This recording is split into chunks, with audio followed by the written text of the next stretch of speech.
Any film that establishes a rigid set of rules, or features a massive recurring element that can reasonably be accepted as irrefutable internal logic, should have a pretty easy writing process, it must be said. The writers need only remember those rules, or that one thing that needs to be adhered to without messing, and then they can pretty much do whatever the hell they want. So you think those writers would just write their rules down on a post-it and stick it next to their computer or typewriter or something, which clearly doesn't happen all the time since so many rules are flagrantly broken in movies. But at least we got a fun old list out of it, eh? So with that in mind, I'm Gareth from whatculture.com, and here are 10 movies you didn't realise stupidly broke their own rules. Number 10, laughter is far more powerful than screams. Monsters Inc.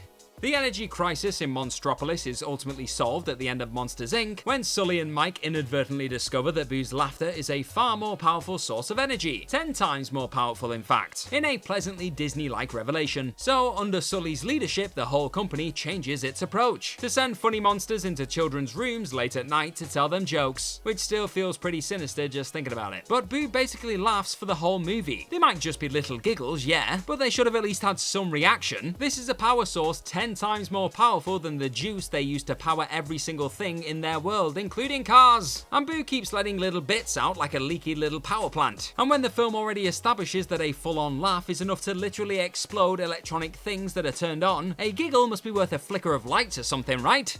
Moving on.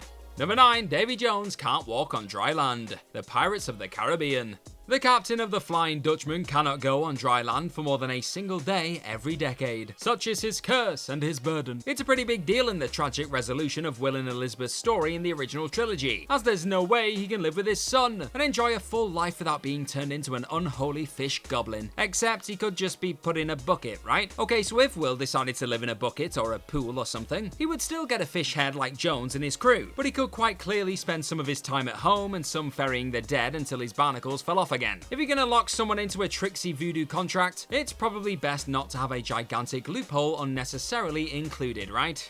Number 8, Batman undermines the impact of his own symbolism. The Dark Knight Rises. After grumbling on about his role in Gotham and how dependent the residents are on him as a crime fighter, Batman ultimately decides that Gotham only ever really needed a symbol to build their hope on. They didn't need to be protected, just to be under the impression that they were being protected, in order that he could go and sit in cafes with his new girlfriend in exotic far-off lands and nod at old men from afar. But didn't Batman establish pretty quickly in The Dark Knight that symbolism wasn't enough, given that the vigilantes who tried to copy his shtick ended up on the sharp end of villains' weapons, and would definitely have died if the real deal hadn't swooped in? It is patently obvious that the Batman as a symbol is not enough to keep crime in check, and the claim that Blake would be able to take over because of that, if that's how you read the film, is plainly ridiculous, because we've already seen what happens when symbolism attempts to trump actual head-kicking superheroism.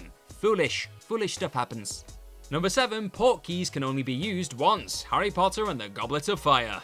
Portkeys are the best way to travel in the wizarding world, as it can transport many people at once, but either activated by touch or on a preset mode. The big caveat is that they can only be used to transport things to one place once. But wait, at the tragic end of the Triwizard Tournament, when Cedric Diggory is murdered, Harry uses the Triwizard Cup to transport himself and dead Ced back to Hogwarts, and away from Voldemort's deathly grasp, despite the fact that the same portkey was booby-trapped to take the winner to Little Hangleton, where Wormtail and the odd little Voldemort fetus are waiting for him. So there's one problem. The second is that when Harry and dead Ced are transported back to Hogwarts, they don't land back where they were. Instead, they land in front of the crowd, suggesting a portkey will just drop you off within a few miles of the original destination, like a, budget airline.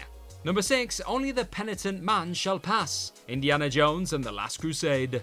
To make it through to find the Holy Grail, Indy must traverse a cobwebby tunnel that states that nobody but the most penitent man shall pass. This of course means that the only way to pass is to prostrate yourself on the floor to avoid all the nasty traps that will chop and smush you into bloody dust. The idea is that only a worthy man will get through, and the answer to the riddle is to lie on the floor where all safety will be guaranteed. But the truth is that you actually have to prostrate yourself on the floor to dodge the first circular saw, and then do a somersault to dodge the second that comes out of the floor. How the hell did Indy, who clearly solves the riddle in this conventional manner, know to do a forward roll immediately? Who prays like that, other than Take That? Had Indy paid attention to his own riddle solving, he would have been cut in half, and would not have been half as smug.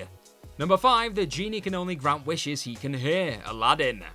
The genie is bound by certain rules. He can't kill anyone, he can't make anyone fall in love, and he can't grant wishes for more wishes. Though at no stage does he say you cannot wish for more genies. And the logistics of a wish are that the master will say it and the genie will grant it. But despite the fact that he has already said he will not be tricked into giving any false wishes, and thus is going to stick rigidly to the rules of his lamp, the genie saves Aladdin's life when he's about to drown. When Jafar sends our hero to the bottom of the ocean, the genie literally puts words into his master's mouth to save him from certain death. Despite the fact that 1 second earlier he says, "You can't cheat on this one, I can't help you unless you make a wish." Officially, that's Aladdin's second wish, after he wishes to be made a prince, but it requires a fairly substantial bending of the rules, to the point where you have to wonder why the genie didn't just do the same thing to the first person who rubbed him out of the lamp.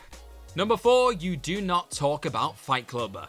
Do you really need it spelled out? Someone has clearly been talking about Fight Club though, given that people keep turning up to join the gang. Unless Tyler Durden's other unspoken skill is that he is capable of monstrously impressive feats in public relations, in which he can advertise something to his target demographic, without ever actually mentioning it or indeed talking about it. Despite the fact that the rule is so important as to warrant double mention, nobody ever appears to be punished for mentioning it, which is exactly the kind of lackadaisical commitment to order that you might expect from somebody with severely psychotic episodes manifesting themselves as a well-endowed Brad Pitt fairy.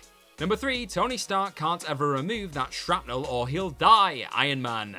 The reason Tony Stark has that big shiny arc reactor in his chest throughout the Iron Man trilogy and the Avengers movies is that it provides power to the electromagnet in his chest that is stopping shards of deadly metal entering his heart and killing him. He cannot remove it, otherwise he would have done so when one poisonous element in it, palladium, was about to kill him in Iron Man 2 presumably. But at the end of Iron Man 3, when he's destroyed all of his suits and saved the world from all the angry exploding army vets, Tony gets his heart fixed as if it's just a regular procedure. He doesn't die either. So he just needed the right surgeon apparently, and for some reason hadn't bothered himself to actually look for that person. Number 2, don't meddle with the timeline, Back to the Future. Great Scott, don't interfere with the timeline, it can be catastrophic. If that line wasn't clear enough, then let me put it this way. Making even the slightest change in the past can have apocalyptic results in the present. But these rules apply right up until the point when the old man who was previously uber committed to the preservation of the timeline suddenly wants to knock bones with the Wild West teacher lady later down the road. At that point, rules be hanged, your fate is what you make it, baby. Number 1, don't cross the streams, Ghostbusters. Don't cross the streams, it will be bad. Try to imagine all life as you know it stopping instantaneously and every molecule in your body exploding at the speed of light. So it'd be safe to sum up all that as bad then. Like really bad. Like don't do it at all costs, bad. But wait, except none of that happens. When it suits the characters, Egon decides there's a very slim chance that this scientific theory about the results of crossing the stream could be completely wrong. No science, no justification, just suck it and see. The result, the streams turn into one mega stream, which causes an explosion that apparently only affects Gozer and the Stay Puft Marshmallow Man, because science checked out a long time ago, sadly not in a galaxy far, far away. And that is our list. Know of any other movies you didn't realize stupidly broke their own rules? Let us know all about them in the comment section right down below, and do not forget to like, share, and click on that subscribe button while you're at it. Also, if you like this kind of thing, then head on over to whatculture.com and find some more incredible articles just like the one this video you're watching right this second is based on. I've been Gareth from whatculture.com. Thank you, as always, for watching this lovely video today. Hopefully I'll see your faces very, very soon, but in the meantime, don't go breaking rules, and please have fun. Bye now.